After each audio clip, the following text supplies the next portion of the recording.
अब नहीं सहेंगे, अब हो गया।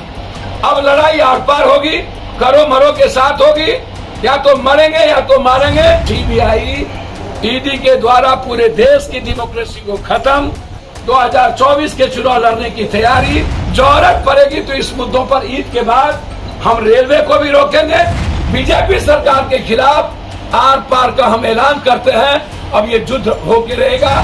सैनिकों का बलि सिर्फ सत्ता के लिए चढ़ा दिया गया, और इस लड़ाई की शुरुआत हम सभी विपक्षों से मांग करते हैं कि एक साथ होकर लड़ें। जरूरत पड़ेगी तो इस मुद्दों पर हम बिहार बंद भी करेंगे, तेलंगाना से लेकर के महाराष्ट्र, बिहार, और अब अरविंद केजरीवाल, मतलब दिल्ली का सीट जीतने के लिए अरविंद केजरीवाल को टारगेट करना यह डेमोक्रेसी के लिए खतरा है। बाहर चला गया। सीबीआई ईडी के द्वारा पूरे देश की डेमोक्रेसी को खत्म, 2024 के चुनाव लड़ने की तैयारी।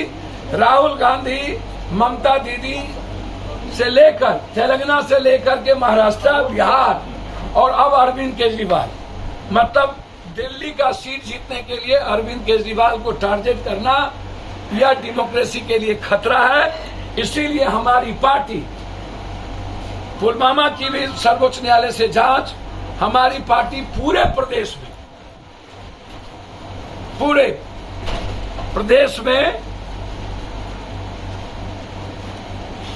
धरना का कार्यक्रम, पहले हम पटना में 1 दिवसीय धरना का कार्यक्रम, इन तीनों मुद्दे पर कि हमारी सरकार चीजों को वापस ले, सीबीआई ईडी के द्वारा अब नहीं चलेगा, और इस लड़ाई की शुरुआत हम सभी विपक्षों से मांग करते हैं कि एक साथ होकर लड़ें।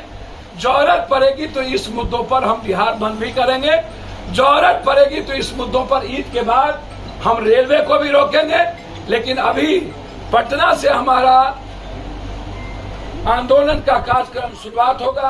पहला होगा 1 दिवसीय धरना, दूसरा होगा पुतला दहन, तीसरा होगा उपवास गांधी के मूर्ति के पास इसी पटना में, चौथा होगा पूरे बिहार में उपवास, पांचवा होगा रेल रोको, छठा होगा बिहार बंद।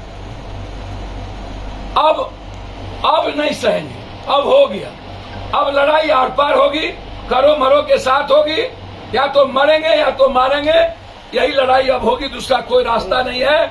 डेमोक्रेसी और विपक्ष को बचाने के लिए बीजेपी सरकार के खिलाफ आर पार का हम ऐलान करते हैं। अब ये युद्ध होके रहेगा।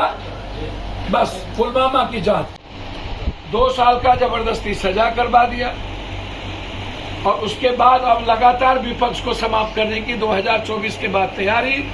इसीलिए हमारी पार्टी ने यह निर्णय लिया है 3 इशू पर। पहला इशू यही थी, दूसरा इशू था कि जो बात उन्हीं के गवर्नर ने जो पुलवामा के बारे में चर्चा और सवाल उठाई है, मैं उसी बात को रिपीट करता हूं। और मैं ये बात बार बार कहा हूं कि इतने सैनिक की शहादत को लिया गया है दोबारा प्राइम मिनिस्टर बनने के लिए।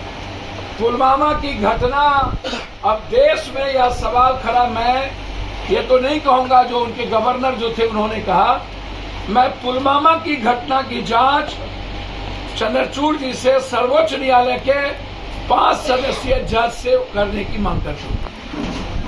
5 सदस्यीय पुलवामा की घटना, देश में सैनिकों का बलि सिर्फ सत्ता के लिए चढ़ा दिया गया।